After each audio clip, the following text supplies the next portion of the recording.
കിച്ചണിലേക്ക് സ്വാഗതം. ഇന്ന് ഞങ്ങൾ രണ്ടുപേരും ഭയങ്കര തിരക്കാണ് കേട്ടോ. പെട്ടെന്നുണ്ടായ ഒരു തിരക്കാണ്. പിന്നെ നമ്മളുടെ ചാനൽ കണ്ടോണ്ടിരിക്കുന്നവരിൽ സബ്സ്ക്രൈബ് ചെയ്യാത്ത ആരെങ്കിലും ഒക്കെ ഉണ്ടെങ്കിൽ നിങ്ങൾക്ക് ഇഷ്ടപ്പെടുകയാണെങ്കിൽ ഒന്ന് സബ്സ്ക്രൈബ് ചെയ്ത് ആ ബെല്ലൈക്കൺ കൂടി ഒന്ന് പ്രസ് ചെയ്യണേ.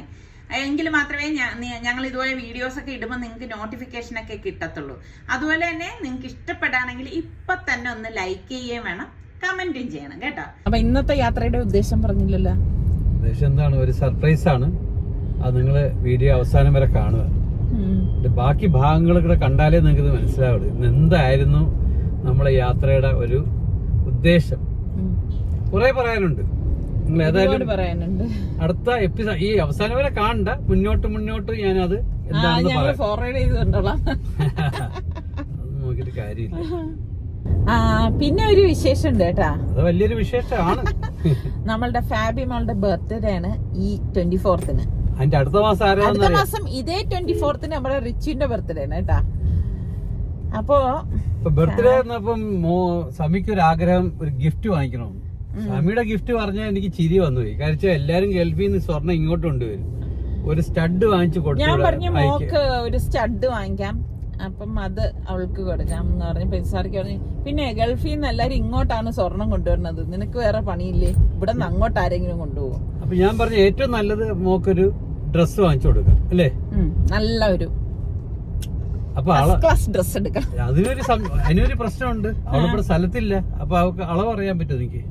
അളവാ 10 മാസം എന്റെ ഒപ്പം നിന്ന് എന്റെ മോളുടെ അളവ് ഇനി വെളിയിൽ ഒരു പറയണോ?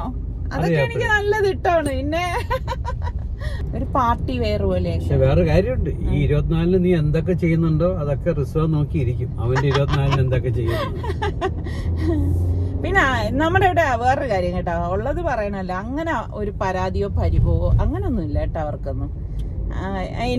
അവർക്ക് അത് ചെയ്തില്ലേ, ഞങ്ങൾക്ക് ഇത് ചെയ്തില്ലല്ലോ, അങ്ങനത്തെ പഠിച്ച സഹായിച്ച് ഇതുവരെ 3 പിള്ളേരും അങ്ങനെയുള്ള പരാതികളൊന്നും ഇല്ലാത്തവരാ. അതുകൊണ്ടാണ് പരാതികൾ ഇല്ലാത്തത് കൊണ്ടാണ് നമ്മളെ അവർക്ക് വീണ്ടും വീണ്ടും വീണ്ടും ഓരോ കാര്യങ്ങൾ ചെയ്തു കൊടുക്കുന്നത്. ഫാബി മോളായാലും അങ്ങനെ തന്നെയാണ്. ഇതിപ്പോ ഉച്ച സമയമാണ് കേട്ടോ. സാധാരണ നമ്മള് ഈ ഉച്ചയ്ക്ക് അങ്ങനെ ഇറങ്ങാറില്ല. ഇന്നിപ്പം അത്യാവശ്യം ആയതുകൊണ്ട് നമുക്ക് ഇറങ്ങേണ്ടതായിട്ട് വന്നു. അപ്പൊ ഞങ്ങക്ക് കുറച്ചധികം സാധനങ്ങൾ വാങ്ങിക്കണം, കുറച്ച് കാര്യങ്ങളുണ്ട്. അപ്പൊ ആകെ ഒരു പെട്ടെന്നായതുകൊണ്ട് ആകെ ഒരു ധൃതി എന്ന് തന്നെ പറയാം. അങ്ങനെ ഇപ്പൊ ഞാനിന്ന് ഫുഡൊന്നും ഉണ്ടാക്കാനായിട്ട് നിന്നില്ല കേട്ടോ. നമ്മൾ രണ്ടുപേരേ ഉള്ളെങ്കിലും വേണമെങ്കിൽ എനിക്ക് പറഞ്ഞ മാതിരി പെട്ടെന്ന് റെഡിയാക്കാം. പക്ഷെ അങ്ങനെ ഫുഡിനൊക്കെ നമ്മൾ റെഡിയാക്കാനായിട്ട് നിന്ന് കഴിഞ്ഞാൽ പിന്നെ ഇങ്ങനെയുള്ള പണികളൊക്കെ പെൻഡിങ് ആയിപ്പോവും. അപ്പൊ അത് കാരണം നിസാറിക്ക പറഞ്ഞു വേണ്ട, ഫുഡൊന്നും ഇനിയിപ്പോ ഉണ്ടാക്കാനായിട്ടൊന്നും നിക്കണ്ട, നമുക്ക് പുറത്തുനിന്ന് കഴിക്കാം. ഇപ്പൊ നമ്മൾ രണ്ടുപേരും മാത്രമല്ലേ ഉള്ളൂ. അപ്പൊ ഇവിടെ വന്നിട്ട് തന്നെ അപ്പൊ ഞാൻ പറഞ്ഞു എങ്കിൽ പിന്നെ ആദ്യം നമുക്ക് ഫുഡ് കഴിച്ച ശേഷം പോയിട്ട് ബാക്കിയുള്ള സാധനങ്ങളും മറ്റു കാര്യങ്ങളും ഒക്കെ ചെയ്യാമെന്ന് പറഞ്ഞു. അങ്ങനെ ഇപ്പം നമ്മൾ നേരെ ഫുഡ് കോർട്ടിലേക്കാണ് വന്നത്. ശരിക്കും പറഞ്ഞാൽ പിള്ളേരെല്ലാം ഉള്ളപ്പോൾ തന്നെയാണ് രസം കേട്ടോ. കാരണം അവരൊക്കെ ആയിട്ട് വന്ന് ഭക്ഷണം കഴിക്കും എന്ന് പറഞ്ഞു കഴിഞ്ഞാൽ അതൊരു പ്രത്യേക സുഖം തന്നെയാണ്. ഇന്നിപ്പം എനിക്കൊന്ന് കുറേ കാലത്തിന് ശേഷമാണ് ഞങ്ങൾ രണ്ടുപേരും മാത്രമായിട്ട് ഫുഡ് ഓർഡർ കൊടുത്തിരിക്കുന്നത്.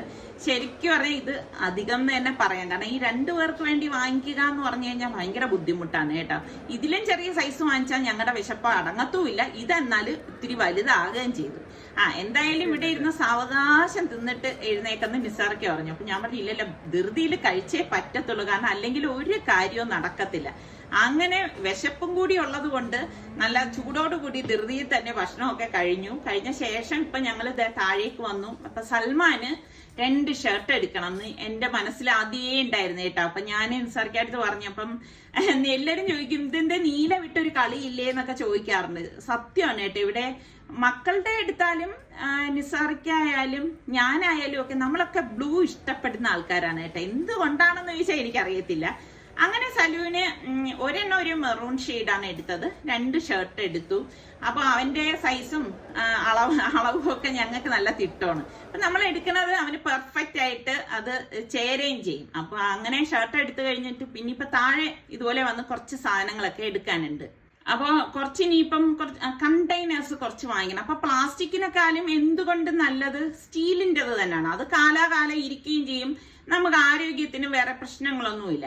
അപ്പൊ ഞാൻ ഇങ്ങനെയുള്ള കൊച്ചു കൊച്ചു കണ്ടെയ്നറൊക്കെ എടുക്കുകയാണ്. കാരണം നമുക്ക് കുറച്ച് സാധനങ്ങളൊക്കെ ബാക്കി വരാണെങ്കിൽ നമുക്ക് ഇതില് നിറച്ചിട്ട് ഫ്രിഡ്ജിലൊക്കെ വെക്കാൻ സൗകര്യമായിരിക്കും. പിന്നെ ഇതാ നല്ല ക്യൂട്ടായിട്ടുള്ള അപ്പച്ചട്ടി, ഇത് ഉണ്ണിയപ്പച്ചട്ടിയൊക്കെ ഇരിപ്പുണ്ട്. അപ്പൊ മോക്ക് ഞാനൊരു ഉണ്ണിയപ്പച്ചട്ടിയും കൂടി എടുത്തു കേട്ടോ. അപ്പൊ ഞാൻ പറഞ്ഞില്ലേ നേരത്തെ ഞാൻ കണക്കൂട്ടി വെച്ചിട്ടുണ്ട് എന്തൊക്കെ മോക്ക് വേണം എന്നുള്ളത്. എന്റെ മനസ്സിലൊരു ചിട്ടപ്പെടുത്തലുകളാണ്.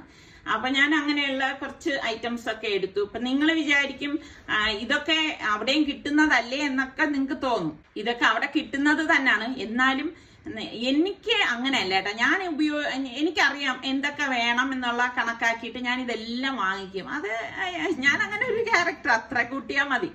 അപ്പൊ കഴിഞ്ഞ പ്രാവശ്യം മോള് പോയപ്പോഴേക്ക് ഇതുപോലെ കുറേ സാധനങ്ങളൊക്കെ കൊടുത്തു വിടണം എന്ന് മനസ്സിലുണ്ടായിരുന്നു. പക്ഷെ ഈ ലഗേജ് ഒരാളിനുള്ളതാകുമ്പോഴേക്ക് അത്രയും ഉണ്ടായിരുന്നില്ല. അപ്പൊ കൊടുത്തു വിടാനും വാങ്ങിക്കാനും ഒന്നും സാധിച്ചിട്ടില്ല. അപ്പൊ ഞാൻ അങ്ങനെയുള്ള കുറെ ഐറ്റംസ് ഒക്കെ എടുത്ത് ഇപ്പൊ എല്ലാം ഒന്നും ഞാൻ വീഡിയോ എടുക്കാനായിട്ട് നിന്നിട്ടില്ല. കാരണം എല്ലാം കൂടി ആകുമ്പോഴേക്ക് പറ്റത്തില്ല കേട്ടോ. സാധനം എടുപ്പും വീഡിയോ എടുപ്പും. അപ്പൊ പിന്നെ പറ്റുന്ന കുറേയൊക്കെ വീഡിയോ എടുത്തു എന്ന് മാത്രമേ ഉള്ളൂ. അപ്പൊ സാധനങ്ങളെല്ലാം വാങ്ങിച്ചു. ഇനിയിപ്പം പല പല കടകളിലാണ് ഞങ്ങൾക്ക് പോവേണ്ടത് കേട്ടോ. ഇപ്പം നല്ല വെയില് ഉണ്ടോന്ന് ചോദിച്ചാൽ ചൂടുണ്ട്. പക്ഷെ അതിനോടൊപ്പം തന്നെ മഴയുള്ളത് കൊണ്ട് എനിക്കാണെങ്കിൽ മുളക്, മല്ലി, മഞ്ഞള് ഇതൊന്നും ഉണക്കാൻ സാധിച്ചിട്ടില്ലായിരുന്നു. അപ്പൊ എന്റെ കയ്യിലുണ്ടായിരുന്ന കുറച്ച് മുളക് പൊടിയും മല്ലിപ്പൊടിയും മഞ്ഞൾപ്പൊടിയൊക്കെയാണ് മോള് പോയപ്പോഴേക്ക് ഞാൻ കുറച്ചായിട്ട് കൊടുത്തു വിട്ടത്. അപ്പൊ ഇപ്പം എനിക്ക് ഈ പറഞ്ഞ മാതിരി എന്റെ കയ്യിൽ സ്റ്റോക്കൊക്കെ തീർന്നു. അപ്പൊ ഞാൻ ഇവിടെ വന്നിട്ടാണ് സാധാരണ അങ്ങനെ സ്റ്റോക്ക് തീരുന്ന സമയത്ത് എമർജൻസി ആയിട്ട് മുളക് പൊടിയൊക്കെ വാങ്ങിക്കുന്നത്. അപ്പൊ കാശ്മീരി ചില്ലിയാണ് ഞാൻ യൂസ് ചെയ്യുന്നത്. കാരണം മറ്റേ മുളകൊന്നും ഇവിടെ ഉപയോഗിക്കത്തില്ല. ഇവരാരും അത്ര എരിവ് കഴിക്കുന്ന ആൾക്കാരൊന്നും അല്ല. അപ്പം ഇവിടെ വന്നിട്ട് കാശ്മീരി ചില്ലി പൗഡർ എടുക്കാണ്. കാരണം ഞാൻ നേരത്തെ പറഞ്ഞതുപോലെ നേരത്തെയൊക്കെ ഉണക്കി വെക്കുകയായിരുന്നുവെങ്കിൽ എനിക്ക് ഇങ്ങനത്തെ ഒരു പാടും ഇല്ലായിരുന്നു. അങ്ങനെ അതൊക്കെ വാങ്ങിച്ചു വന്നിട്ട് ഞാൻ ഇവിടെ ഹോൾ ഗരം മസാല കണ്ടല്ലോ, അതിങ്ങനെ വാങ്ങിച്ചിട്ട് ഗരം മസാല ഞാൻ തന്നെയാണ് പൊടിച്ചെടുക്കുന്നത്. അപ്പൊ അത് ഞാൻ പൊടിച്ചെടുക്കാൻ വേണ്ടിയിട്ട് ഒരു 3 പാക്കറ്റോളം എടുത്തിട്ടുണ്ടായിരുന്നു കേട്ടോ. പിന്നെ ഇതിൽ നമ്മൾ ഈ എക്സസ് ആയിട്ടുള്ള മസാല ഉണ്ടല്ലോ, ഇതില് ഒരു പാത്രത്തിൽ ഞാൻ ഇതുപോലെ തട്ടിയിട്ട് ഇത്രയും മസാല ഞാൻ ഇടത്തില്ല. ഇതിൽ നിന്ന് ആവശ്യത്തിന് മാത്രം എടുക്കും. പട്ടയുടെയൊക്കെ അതിപ്രസരമാണ് ഇതിന്റെ അകത്ത്. അപ്പൊ അതിൽ അത്യാവശ്യം മാത്രം വെച്ചിട്ട് ബാക്കി ഈ വിറക് കഷ്ണം പോലെയുള്ള സംഭവം ഒക്കെ എടുത്ത് മാറ്റും. അപ്പൊ എനിക്കറിയാം ഇങ്ങനെ ഒരു കണക്ക്. അപ്പൊ ആ ഒരു കണക്കിന് ഞാൻ എടുക്കും. പിന്നെ അഡീഷണൽ ആയിട്ട് കുറച്ചുകൂടി ഇതിലേക്ക് ഞാനൊന്ന് ആഡ് ചെയ്ത് കൊടുക്കും.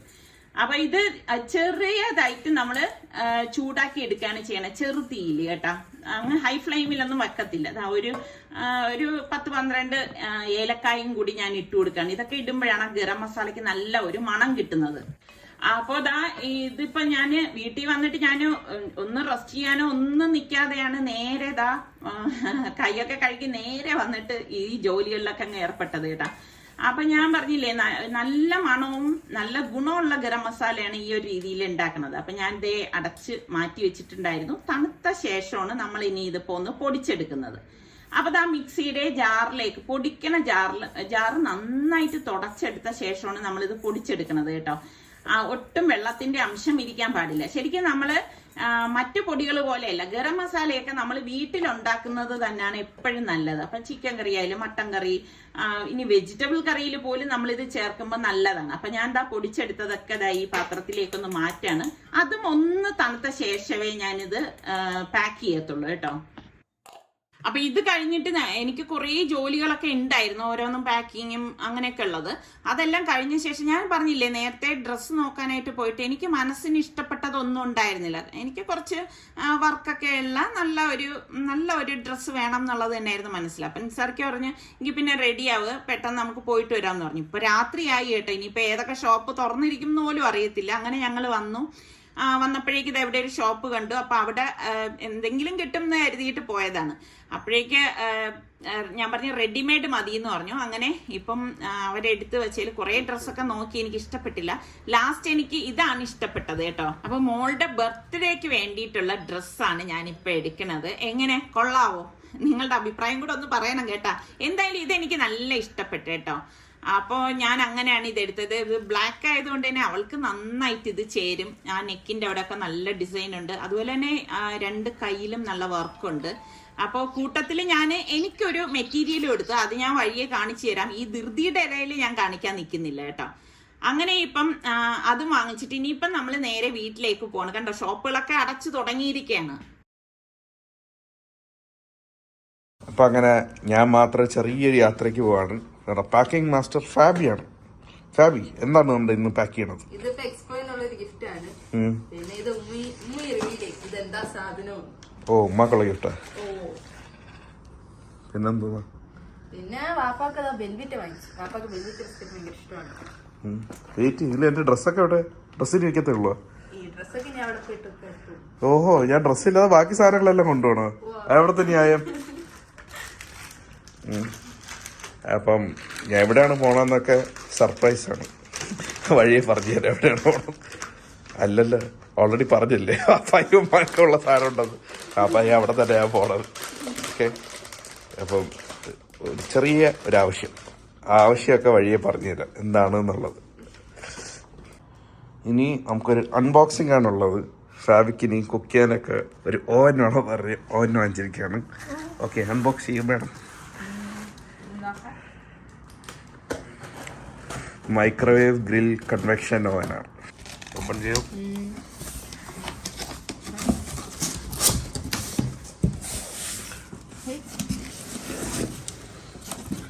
ശരിക്കും മണ്ടത്തിൽ കാണിച്ചു. താഴെ വേണം തുറന്നിട്ട് ഇങ്ങനെ പൊക്കാനായിട്ട്.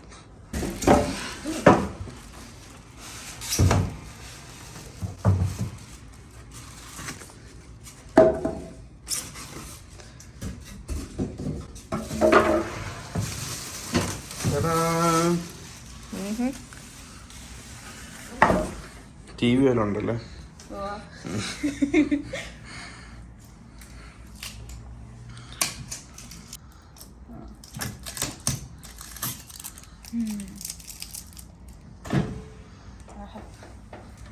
അതുപോലെ ബുക്സും കാര്യങ്ങളും.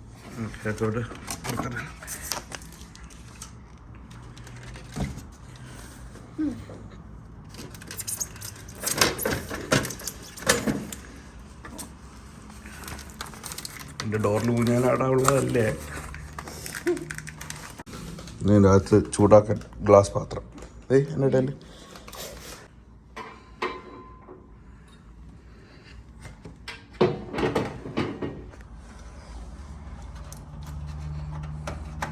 എന്താ എല്ലായിടത്തും നീല ടേപ്പ്? ഇനി ബാക്കി ഒരു സ്റ്റീൽ ഇത് ഗ്രില്ല് ചെയ്യാനുള്ള അതും പിന്നെ അതിൻ്റെ സ്റ്റാൻഡും കാര്യങ്ങളൊക്കെയാണ്. അതിൻ്റെ ആവശ്യമില്ലല്ലേ ഏതായാലും. പിന്നെ ഓനില്ല എന്നുള്ള പരാതി വേണ്ട. അങ്ങനെ രാത്രി കുറേ പണികളൊക്കെ ഉണ്ടായിരുന്നു. അത് കഴിഞ്ഞിട്ട് ഉറങ്ങിയോ എന്ന് ചോദിച്ചാൽ ഉറങ്ങിയില്ല എന്ന് തന്നെ പറയാം കേട്ടോ. കാരണം സമയം പോയത് തന്നെ അറിഞ്ഞില്ലായിരുന്നു, ഓരോ ജോലികൾ ചെയ്തുകൊണ്ടിരുന്നതുകൊണ്ട്. ഇതിപ്പോ വെളുപ്പിന് 4 മണി കഴിഞ്ഞിട്ടുണ്ട്. അപ്പൊ ഞാനും നിസാർക്കയും കൂടി എയർപോർട്ടിലേക്കാണ് പോകുന്നത്. അപ്പം രാവിലെ വെളുപ്പിനായതുകൊണ്ട് തന്നെ റോഡൊക്കെ വിജനമായിട്ടിരിക്കുകയാണ്. അപ്പം നമ്മൾക്ക് സ്പീഡിൽ പോകാനായിട്ട് പറ്റുന്നുണ്ട്. അധികം തിരക്കോ കാര്യങ്ങളോ ഒന്നും ഇല്ലല്ലോ. ഇന്നലെ നമ്മൾ ഒരു കാര്യം ഉണ്ടെന്ന് പറഞ്ഞില്ലേ? ഇപ്പം നമ്മളുടെ സൽമാൻ ഒരു എക്സാമിന് വേണ്ടിയിട്ട് ഇപ്പം വരുന്നുണ്ട്. സൽമാനെ എടുക്കാനായിട്ട് വന്നതാണ്. അപ്പോൾ ബാക്കി വിശേഷങ്ങളൊക്കെ ഇതിൻ്റെ പിന്നാലെ നമ്മൾ പറയാം. അങ്ങനെ നമ്മൾ അധികം ഒന്നും ലേറ്റ് ആകാതെ തന്നെ റഷ് ഒന്നും ഇല്ലാത്തത് കൊണ്ട് നമ്മളുടെ തിരുവനന്തപുരം ഇന്റർനാഷണൽ എയർപോർട്ടിൽ എത്തിയിരിക്കുകയാണ്.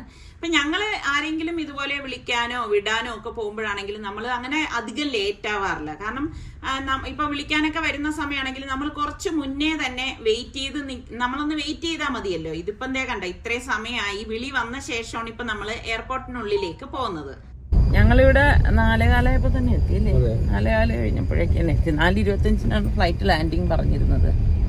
അപ്പൊ സലു വിളിക്കുമ്പോ അകത്തേക്ക് കയറാൻ എഴുതിയിട്ട് ഞങ്ങൾ പുറത്ത് വെയിറ്റ് ചെയ്യായിരുന്നു. അവന്റെ വിളി വരുന്നുമില്ല. 4:45 4:50 55 ആയപ്പോഴേക്ക് പേടി കൂടി. ഇപ്പോഴാണ് വിളിച്ചിരുന്നു. അപ്പൊ അവനെ വിളിച്ചിട്ട് ചോദിച്ചതും പറഞ്ഞു ഇങ്ങനെ കസ്റ്റംസില് പാസ്പോർട്ട് ഇങ്ങനെ വെച്ചിരിക്കുകയാണ് ചെക്ക് ചെയ്യാനായിട്ട് ഇതാണെന്ന് പറഞ്ഞു. അപ്പൊ വെയിറ്റ് ചെയ്യും, കുഴപ്പമില്ല എന്ന് പറഞ്ഞു. അങ്ങനെ വെയിറ്റ് ചെയ്ത് അരമണിക്കൂർ കഴിഞ്ഞിപ്പോ അരമണിക്കൂറല്ല, ഒരു 5:20 ഇപ്പൊ.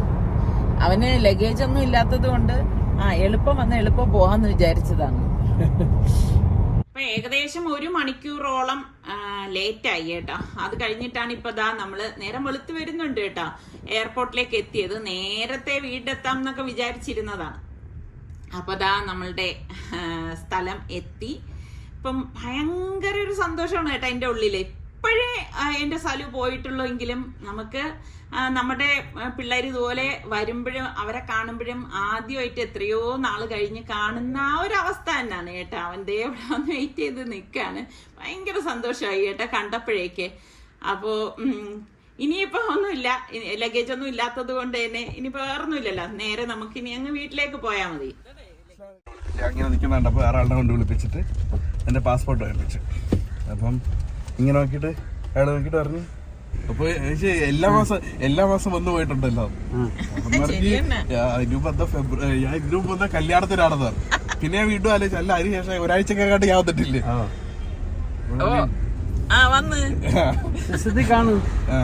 ആണെന്ന് തോന്നുന്നത് പറഞ്ഞു. എന്തിനു വന്നത് ഞാൻ പറഞ്ഞു എനിക്ക് ഓർമ്മയില്ല. സലു ഈ അടുത്തടുത്ത് യാത്രകൾ നടത്തിയതുകൊണ്ടായിരിക്കാം അവരിങ്ങനെ പാസ്പോർട്ടൊക്കെ നോക്കിയത്. പിന്നെ സലു പറഞ്ഞു ഇപ്പൊ എക്സാമിന് വേണ്ടിയിട്ട് വന്നിരിക്കുന്നതാണ്, ഇങ്ങനെ ഓരോ ആവശ്യത്തിന് വരുന്നതല്ലേ. അപ്പൊ അതിന്റെ ഡീറ്റെയിൽസ് ഒക്കെ കാണിച്ച് ഹോൾ ടിക്കറ്റ് ഒക്കെ കാണിച്ച ശേഷം അവര് വിട്ടു. ഇങ്ങനെയായിരുന്നല്ലേ പേരുകട ജംഗ്ഷൻ. ഇപ്പൊ ഇങ്ങനെ മാറ്റമുണ്ട്, കൊറേ മാറ്റമുണ്ട്. പുതിയ പട്ടിയൊക്കെ ഉണ്ട്. അപ്പൊ ഇവിടം കൊണ്ട് ഈ വിശേഷങ്ങൾ അവസാനിക്കുന്നില്ല. നമ്മുടെ സലു വന്ന ശേഷമുള്ള വിശേഷങ്ങൾ ഒരുപാടുണ്ട് കേട്ടോ. അതും കൂടി നമ്മൾ ഈ ഒരു വീഡിയോയിൽ ഉൾപ്പെടുത്തുകയാണെങ്കിൽ വീഡിയോ ഒരുപാട് ലെങ്തായി പോവുകയും ചെയ്യും, നിങ്ങൾക്ക് ആകെ ബോറാവുകയും ചെയ്യും. അപ്പൊ നമുക്കത് അടുത്ത എപ്പിസോഡിൽ അതിന്റെ വിശേഷം എല്ലാം ഷെയർ ചെയ്യാം. അപ്പോൾ നമ്മുടെ ചാനൽ കണ്ടോണ്ടിരിക്കുന്നവരിൽ സബ്സ്ക്രൈബ് ചെയ്യാത്ത ആരെങ്കിലും ഉണ്ടെങ്കിൽ നിങ്ങൾക്ക് ഇഷ്ടപ്പെടുകയാണെങ്കിൽ ഇപ്പൊ തന്നെ സബ്സ്ക്രൈബ് ചെയ്യണേ. ആ ബെല്ലൈക്കൺ കൂടി പ്രസ് ചെയ്യണം. അപ്പോൾ ഓൾ എന്നൊരു ഓപ്ഷൻ കാണും, അതും കൂടി ക്ലിക്ക് ചെയ്യുമ്പോൾ നിങ്ങൾക്ക് നോട്ടിഫിക്കേഷൻ കിട്ടും. പിന്നെ ഇത് ഇഷ്ടപ്പെടുകയാണെങ്കിൽ ലൈക്ക് ചെയ്യും ഷെയർ ചെയ്യും കൂടി വേണം കേട്ടോ. അടുത്ത് നല്ല അടിപൊളി വ്ളോഗായിട്ട് വരാം. അതുവരേക്കും എല്ലാവർക്കും ബൈ ബൈ.